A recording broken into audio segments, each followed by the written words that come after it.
সালাম বর্ষিত হোক সেই মহান মানবের প্রতি, যিনি ছিলেন মক্কার মতি, মদিনার জ্যোতি, দুকুলের সাক্ষী, বিশ্বসভার সভাপতি, নবী মুকাররম, দার্শনিক, মানবিক, ধর্ম প্রদর্শক, আইন প্রণেতা, অর্থনৈতিক সমাজসেবক, প্রশাসক, রাষ্ট্রনায়ক, সেনাপ্রধান, বন্ধু বান্ধবের পরোপকারী, সুষ্ঠু মিষ্টভাষী, বৈজ্ঞানিক, চিকিৎসক ইত্যাদি ইত্যাদি গুণের জন্য আল্লাহ সুবহানাহু ওয়া তাআলা গুণান্বিত করেছেন। সে নবীর প্রতি সকলেই অন্তর থেকে মহাব্বত নিয়ে জোর আওয়াজে বলি সাল্লাল্লাহু আলাইহি ওয়াসাল্লাম। আলহামদুলিল্লাহ, রব্বুল আলামিন পবিত্র কুরআনুল কারীমের মধ্যে বলেন, ওয়াত্তাকু ইয়াওমান লা তাজজি নাফসুন আন নাফসিন শাইআ, তোমরা সেই দিনকে ভয় করো যেই দিনকে কেউ কারো কাজে আসবে না, ওয়ালা ইউকবালু মিনহা শাফাআহ, কারো সুপারিশ সেই দিন গ্রহণ করা হবে না, ওয়ালা ইউখাযু মিনহা আদল, কারো প্রতিদান নেওয়া হবে না, ওয়ালা হুম ইউনসারুন, না কাউকে সাহায্য করা হবে। মুআজ্জাজ হাজিরিন, আমি আপনাদের সামনে কিয়ামতের সাথে সম্পৃক্ত একটা আয়াত পড়েছি, তার তর্জমা করেছি। না আপনাদের মাঝে কোনো পরিবর্তন আছে, না আমার মাঝে কোনো পরিবর্তন আছে। অথচ সাহাবায়ে কেরাম যখন কিয়ামতের সাথে সম্পৃক্ত কোন আয়াত পড়েছে অথবা শুনেছে, তাদের মাঝে কম্পন সৃষ্টি হয়েছে, তারা নিজেকে আর স্থির রাখতে পারে নাই। কিতাবের মধ্যে এসেছে, আব্দুল্লাহ ইবনে উমর একদিন দাঁড়ায় দাঁড়ায় তেলাওয়াত করতেছে, ইয়াউমা ইয়াকুমুন নাসু লিরাব্বিল আলামিন। এর মধ্যে আল্লাহ পাক রব্বুল আলামিন বলতেছেন, কিয়ামতের ময়দানে সকলকে আল্লাহ সুবহানাহু ওয়া তাআলার আদালতে দাঁড়াইতে হবে। আব্দুল্লাহ ইবনে উমর যখন এই আয়াত পড়েছে, ভাবতেছে, হায়রে, কিয়ামতের ময়দানে যদি সকলকে আল্লাহ তাআলার আদালতে দাঁড়াইতে হয়, তাহলে আমাকেও তো আল্লাহ তাআলার আদালতে দাঁড়াইতে হবে, সেই সময় আমার হালতটা কি হবে, সে কথা চিন্তা করতেছে, কান্না করতেছে, তেলাওয়াত করতেছে। তেলাওয়াত করতে করতে করতে করতে এক পর্যায়ে জমিনের মধ্যে পড়ে অজ্ঞান হয়ে গেছে। সুবহানাল্লাহ, এই হলো সাহাবায়ে কেরাম আর আমাদের মাঝে পরিবর্তন। আব্দুল্লাহ ইবনে উমরের বাবা উমর ফারুক রাদিয়াল্লাহু তাআলা আনহু কত বড় মাপের সাহাবী, যার ব্যাপারে নবী আলাইহিস সালাম এত বড় কথা বলেছেন, তার মতো আর অন্য কোন সাহাবীর ব্যাপারে বলেন নাই।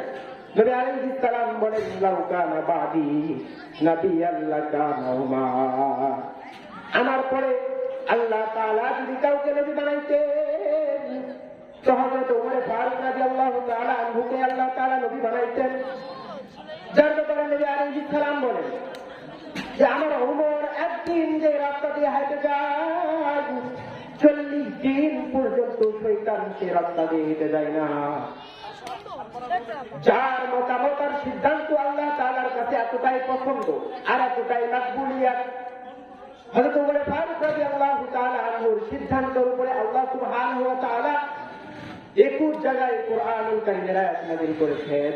এত বড় মাপের সাহাবী, যাকে আল্লাহ তাআলা দুনিয়ার বুকে জান্নাতের সার্টিফিকেট দিয়েছেন, এত বড় মাপের সাহাবী হওয়া সত্ত্বেও যখন কিয়ামতের সাথে সম্পৃক্ত আয়াত শুনেছে অথবা পড়েছে, তো তাদের মাঝে কম্পন সৃষ্টি হয়েছে। আব্দুল্লাহ ইবনে উমর একদিন নামাজের মধ্যে তেলাওয়াত করতেছে, তেলাওয়াত করতে করতে করতে করতে আয়াত চলে আসছে, ওয়াকিফুহুম ইন্নাহুম মাসউলুন। এই আয়াতের অর্থ হলো, কিয়ামতের ময়দানে আল্লাহ তাআলা ফেরেশতাদেরকে বলবে, ওয়াকিফুহুম, তাকে দাঁড় করাও, ইন্নাহুম মাসউলুন, তাকে জিজ্ঞাসাবাদ করা হবে।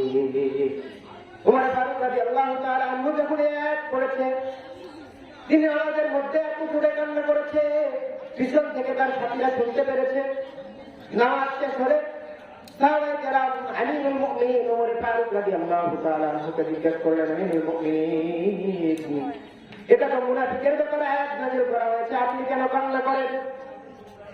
উমর ফারুক রাদিয়াল্লাহু তাআলা আনহু বলেন, আমার ভয় হয় কিয়ামতের ময়দানে আল্লাহ সুবহানাহু ওয়া তাআলা যদি বলে, ওয়াকিফুহুম, উমরকে দাঁড় করাও, ইন্নাহুম মাসউলুন, তাকে জিজ্ঞাসাবাদ করা হবে, তাহলে আমি উমর, আমার হালতটা কি হবে?